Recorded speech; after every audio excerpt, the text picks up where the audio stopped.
Welcome to our channel. ఈరోజు ఈ వీడియోలో మనం టెట్ డిఎస్సికి చాలా ఇంపార్టెంట్ అయినటువంటి టాపిక్ ఎన్సిఎఫ్ 2005. ఎన్సిఎఫ్ అంటే ఏంటంటే నేషనల్ కరిక్యులం ఫ్రేమ్వర్క్ అన్నమాట. దీన్నే మనం హిందీలో రాష్ట్రీయ పాఠ్య చర్య రూపురేఖ అంటాం అన్నమాట. రాష్ట్రీయ పాఠ్య చర్య రూపురేఖ హిందీలో అంటాం, ఇంగ్లీష్లో అయితే నేషనల్ కరిక్యులం ఫ్రేమ్వర్క్ అంటాం అన్నమాట. దీన్నే షార్ట్కట్లో एनसीएफ 2005 अన్నమాట. यह मानव संसाधन विकास मंत्रालय की पहल पर एनसीईआरटी द्वारा तैयार किया गया नवीनतम दस्तावेज है.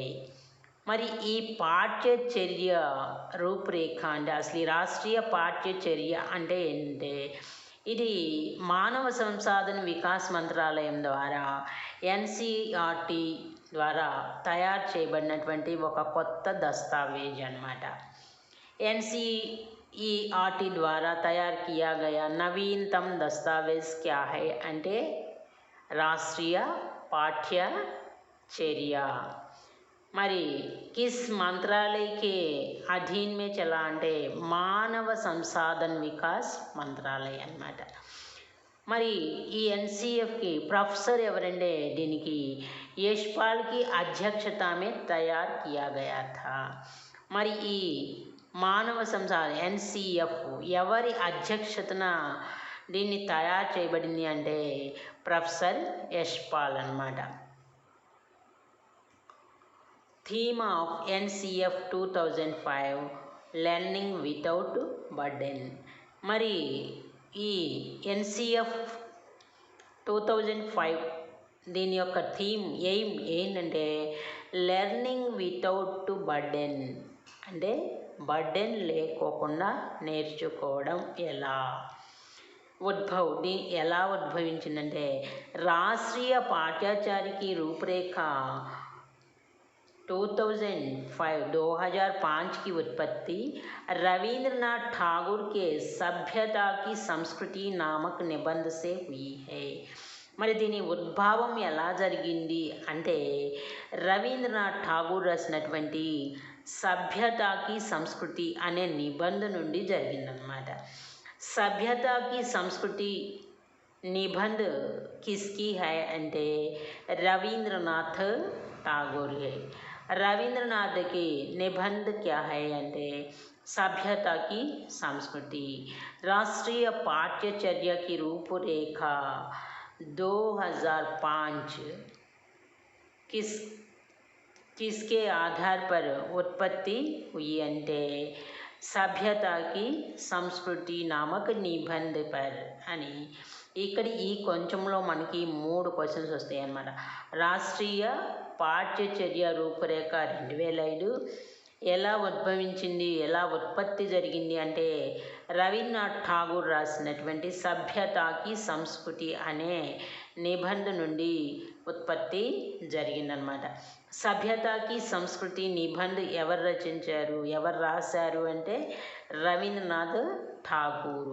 రాష్ట్రీయ పాఠ్యచర్య की रूपरेखा का उद्भव कैसे हुआ లేకపోతే किसके द्वारा हुआ, किससे हुआ అంటే सभ्यता की संस्कृति रविन्द्रनाथ की निबंध से.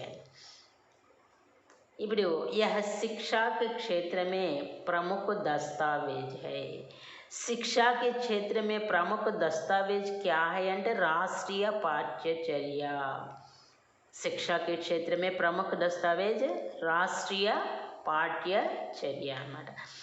రాష్ట్రీయ పాఠ్యచర్య का प्रमुख उद्देश्य మరి దీని యొక్క ముఖ్య ఉద్దేశం ఏంటంటే శిక్ష బినా బోజ్కే ఎడ్యుకేషన్ అనేది వితౌట్ బర్డెన్ కాకూడదు, బరువు కాకూడదు అనే ఉద్దేశంతో దీన్ని తయారు చేయడం జరిగిందన్నమాట.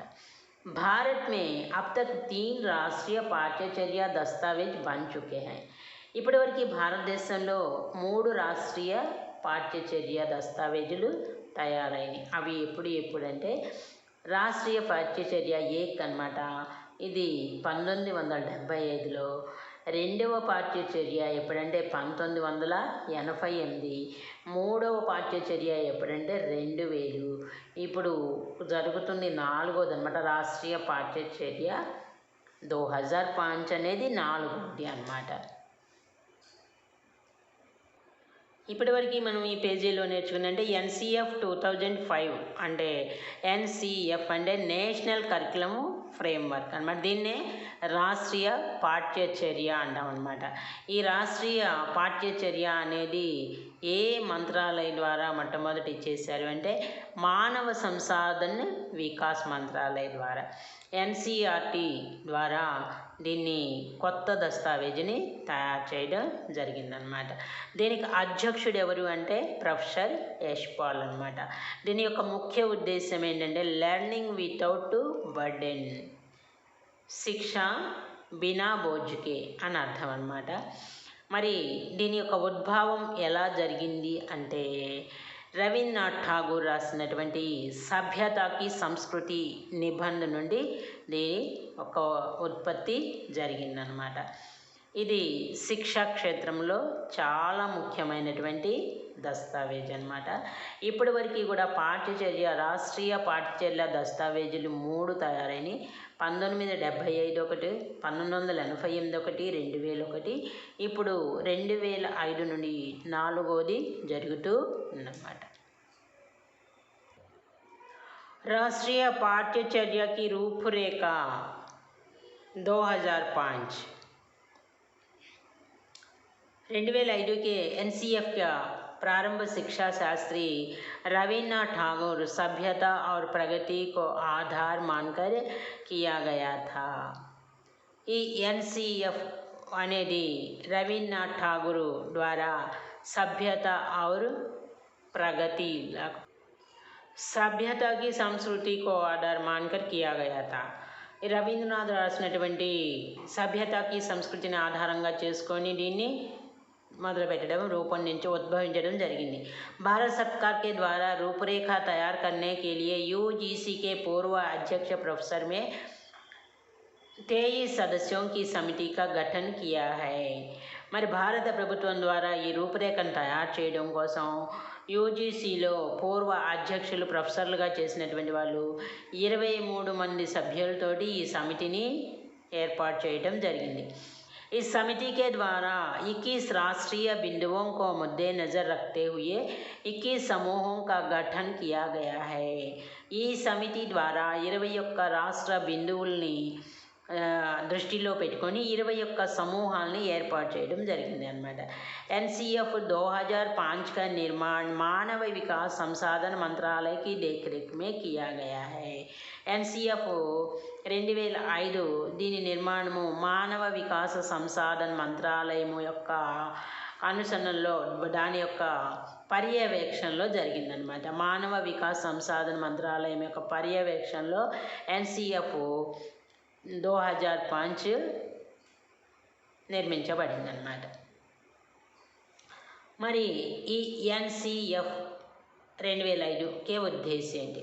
ఇన్ని మటుకు మనం ఏం చేసుకున్నామంటే దీంట్లో 23 మంది సభ్యుల ద్వారా 21 రాష్ట్రీయ బిందువుల్ని 21 సమూహాలుగా ఏర్పాటు చేసి ఈ మానవ వికాస్ సంసాధన మంత్రాలయం యొక్క పర్యవేక్షణలో చేయడం జరిగింది. ఇప్పుడు ఇక్కడ NCF యొక్క ముఖ్య ఉద్దేశాలు ఏంటంటే బచ్చోं का सर्वांगीण विकास करना, పిల్లల్ని అన్ని రంగాల్లో అభివృద్ధి చేయడము, ఒక చదువులేనే కాకుండా స్కూలీ శిక్షా సే బాహరీ శిక్షా సే జోడ్నా హై. పుస్తక జ్ఞానం అంటే స్కూల్లో చదువుకునేటటువంటి బుక్ నాలెడ్జ్ తోటి బయట విద్యా విధానాన్ని కూడా జోడించి మనము నేర్పించడం అన్నమాట. రెండవది ఏంటంటే NCF 2005 बालक के मूल्यांकन के लिए सतत एवं व्यापक मूल्यांकन पर बल देती है. పిల్లవాడిని పరీక్షించేటప్పుడు మనము ఎప్పుడు ఎల్లప్పుడూ విస్తృతంగా దాన్ని మూల్యాంకన చేయాలి అని చెప్పారు. నవీన్ సోచ్, తర్క క్షమత, చింతన్ ఆది వికసిత్ కర్నా హై. కొత్తవి నేర్పించాలి, ఆలోచన విధానం నేర్పించాలి, తర్కించే విధానం సామర్థ్యాలని ఆలోచన సామర్థ్యాన్ని పెంచాలి అని చెప్పారనమాట. एनसीएफ के सिद्धांत 5 दिए गए हैं. మనకి 5 సిద్ధాంతాలను ఇవ్వడం జరిగిందనమాట. ఇవి ఉద్దేశం ఏంటంటే సర్వాంగీణ వికాస్ కన్నా తర్వాత మూల్యాంకన అనేది ఎల్లప్పుడూ వ్యాపకంగా జరగాలి అని చెప్పారు. ఇప్పుడు దీని యొక్క సిద్ధాంతాలు ఎన్ని ఉన్నాయంటే 5 ఉన్నాయంట. జ్ఞాన్కో బాహర్ జీవన్ సే జోడా జాయ్, వీళ్ళ యొక్క జ్ఞానాన్ని బయట జీవితాలతో కూడా జోడించాలి. రట్నేకి ప్రణాళి ఖతం కీ జాయ్, ముఖ్యంగా ఏంటంటే దీని యొక్క ముఖ్య ఉద్దేశం రట్న అంటే బట్టి కొట్టే విధానాన్ని మూసివేయాలి, బట్టి కొట్టే విధానాన్ని ఆపాలి అని చెప్పిన. పాఠ్యపుస్తక పర్ కేంద్రిత్ నా హో శిక్ష, అంటే పాఠ్యపుస్తకం మీదే కేవలం ఆ పుస్తకాలనే చదివి బట్టి కొట్టి రాయటం కాదు అనేది దీని యొక్క ముఖ్యమైనటువంటి సిద్ధాంతం. ఒకటి, పిల్లవాడి జ్ఞానంతో బయట జీవన విధాన జ్ఞానాన్ని కూడా నేర్పించాలి. బట్టి కొట్టే విధానాన్ని ప్రణాళికలో రద్దు చేయటం జరిగింది. పాఠ్య పుస్తకమే కేంద్రంగా చూడకూడదు.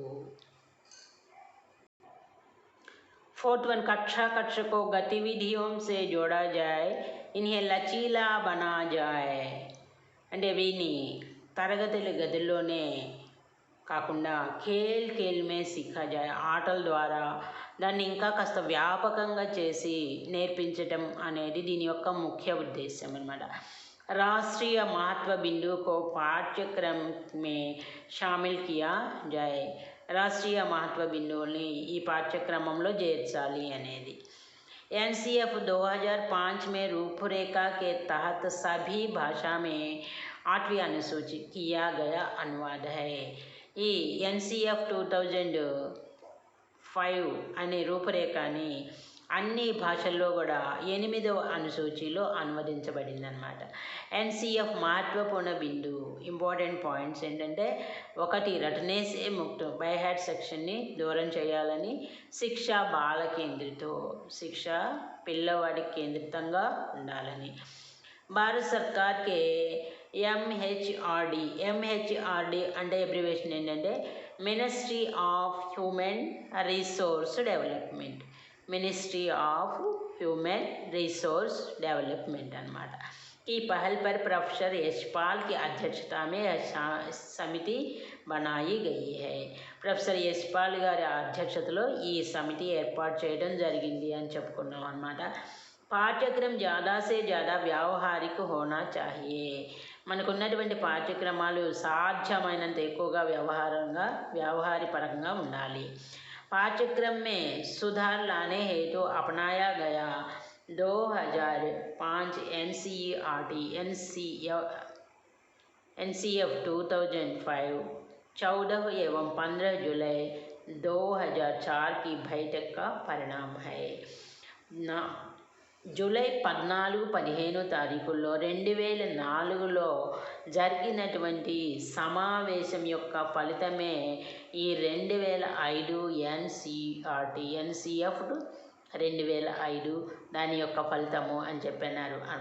అంటే ఏ బైఠక్లో ఎప్పుడు దీన్ని ప్రారంభించడం జరిగింది, దీని గురించి ఆలోచన విధానం ఎప్పుడు స్టార్ట్ అయింది అంటే జూలై 14-15 2004లో సమావేశంలో దీనిని ఆలోచన పరంగా అక్కడ ప్రస్తావించడం జరిగిందనమాట. एनसीएफ 2005 का निर्माण एनसीईआरटी ने किया है. ఈ ఎన్సిఎఫ్ 2005 నిర్మాణం ఎన్సిఈఆర్టీ అనే సంస్థ ద్వారా ఇది నిర్మించడం జరిగింది.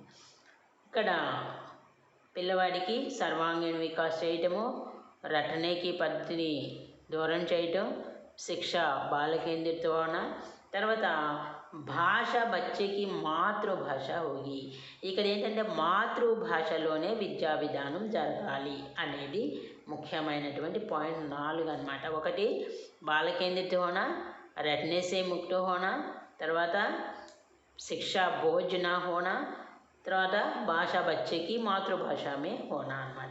एनसीएफ 2005 का सूत्र बिना भार के अधिगम अर्थात लर्निंग विతౌట్ బర్డెన్ అన్నమాట. ఎన్సిఎఫ్ 2005 సూత్రం ప్రకారం పిల్లవాడికి చదువు అనేది భారం కాకూడదు. పాఠ్యక్రమ్ అనే పదం ఎలా ఏర్పడింది అంటే पाठ्य प्लस क्रम अన్నమాట. पाठ्य प्लस क्रम అయితే पाठ्यक्रम. पाठ्य का अर्थ है पढ़ने योग्य सामग्री, क्रम का अर्थ है निश्चित व्यवहार. पढ़ने योग्य सामग्री का निश्चित व्यवस्था అన్నమాట పాఠ్యక్రమ్ అంటే అర్థం. ఫ్రాబెల్ అనుసారం ఏం చెప్పారంటే ఫ్రాబెల్ గారు పాఠ్యక్రమ్ సమస్త మానవ జాతికి గుణం కా సార్ హై. ఇచ్చిన డెఫినేషన్ ఏంటంటే ఫ్రాబెల్ पाठ्यक्रम అనేది సమస్త మానవ జాతికి గుణం కా సార్ అని చెప్పారనమాట. एनसीएफ 2005 में शिक्षक के प्रति दृष्टिकोण. एनसीएफ 2005లో శిక్షక్ అంటే ఉపాధ్యాయుడి దృష్టికోణం ఎలా ఉండాలంటే శిక్షక్ జ్ఞాన కా స్రోత్ నహీ హై. ఉపాధ్యాయుడు అనేది జ్ఞానానికి వరద లాంటి వాడి ప్రవాహం లాంటి వాడు కాదట. కేవల్ సుగం కర్తా హై జో చీజోం కో సరల్ కర్కే బతాయేంగే. ఒక ఉపాధ్యాయుడు అనేవాడు ఏం చేస్తాడు అంటే అక్కడ ఉన్నటువంటి విషయాన్ని తేలికగా అర్థమయ్యే విధంగా చేసి చెప్పడమే ఆయన పని అని చెప్తున్నాడు. అంటే కేవలం హెల్పింగ్ మాత్రమే.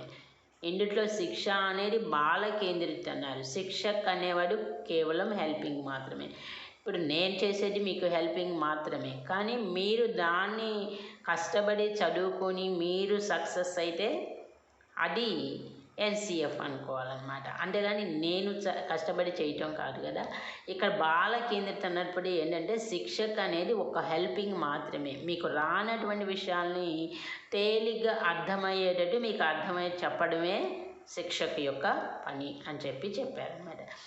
एनसीएफ 2005 में बालक के प्रति दृष्टिकोण. మరి పిల్లవాడి దృష్టికోణం ఎలా ఉండాలి అంటే ప్రత్యేక బచ్చే మే సీఖనే కి గతి అలగ్ హోతీ హై. ప్రతి పిల్లవాడిలో కూడా నేర్చుకునేటటువంటి కెపాసిటీ వేరువేరుగా ఉంటుందన్నమాట. అందరూ ఒకేలాగా చదవరు. అందరూ ఒకేలాగా ఒకే తెలివితేటలు కలిగి ఉంటే అందరూ ఏ కలెక్టర్లో లేకపోతే ఐఏఎస్లో అలా అందరూ ఒకే రేంజ్లోకి వెళ్తారు కదా, కానీ వెళ్ళరు. ఒక తల్లికి పుట్టిన బిడ్డలే ఒక రకమైనటువంటి నాలెడ్జ్తో ఉండరు.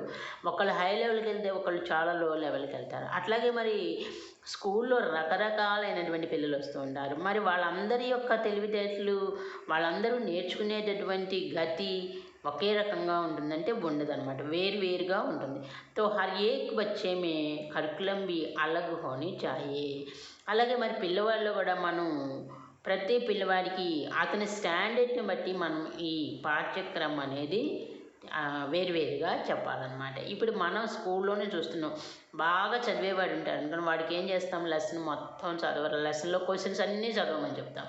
అలా కొంచెం మిడిల్గా ఉంటాడు, నువ్వు పెద్ద క్వశ్చన్లు వద్దురా మధ్యలో చదువు అని చెప్తాం. అసలు ఏమీ రానోడు ఉంటాడు, వాడిని బిట్లు చదవరా లాంటి ఇవి చదువు అది వచ్చాది అంటే వాళ్ళ స్టాండర్డ్కి అనుకూలంగా మనం దాన్ని రూపు మార్చి చెప్తామన్నమాట. शिक्षक को चाहिए कि वह बच्चों को अपने हिसाब से सीखने का मौका दे. ఏంటంటే ఒక టీచర్ ఏం చేయాలంటే ఆ పిల్లవాడి స్టాండర్డ్ని బట్టి అతనికి ఎంత చదివించాలో అలా చదివించాలి అనేది ఇక్కడ మనకి చెప్పారు. ఎన్సిఎఫ్ 2005 గణిత కా దృష్టికోణం. ఇవి రెండు చాలా ఇంపార్టెంట్ అన్నమాట. ఇప్పుడు గణితం दृष्टिकोण ఎలా ఉందంటే बच्चे गणित की मूल संरचना को समझने बीज गणित, अंक गणित, रेखा गणित एवं त्रिकोणमिति के सभी मूल तत्व समस्या समाधान की अनेक युक्तियाँ अर्थात परिणाम, सामान्य स्थिति विश्लेषण एवं अनुमान लगाना तथा पुष्टि करना आदि पद्धति मुहैया कराते हैं. ఇవన్నీ కూడా నోటితోటే అతడు ఆ సిద్ధాంతాలను అవన్నింటినీ కూడా బట్టి కొడుతూ ఉంటాడు. ఇది అంత ఇంపార్టెంట్ ఏం కాదు. ఇది రెండు మాత్రం ఫ్రాబెల్ ఏం చెప్పారంటే పాఠ్యక్రమం సమస్త మానవ జాతికే గుణం కా సార్, చాలా ఇంపార్టెంట్ ఇది. తర్వాత శిక్షకే ప్రతి దృష్టికోణం, బాలకే ప్రతి దృష్టికోణం అన్నమాట. ఇది అర్థమైంది అనుకుంటున్నాము. ఈ ఎన్సిఎఫ్ 2005 అన్నమాట. దీంట్లో రటనేకి పద్ధతి దూరం కావాలని, విద్య బాలకేంద్రిత అవ్వాలని చెప్పి, తర్వాత శిక్ష భార్ నా హోనా భోజ్ నా హోనా, విద్య అనేది భారం కాకూడదు అని చెప్పేసి చెప్పారనమాట.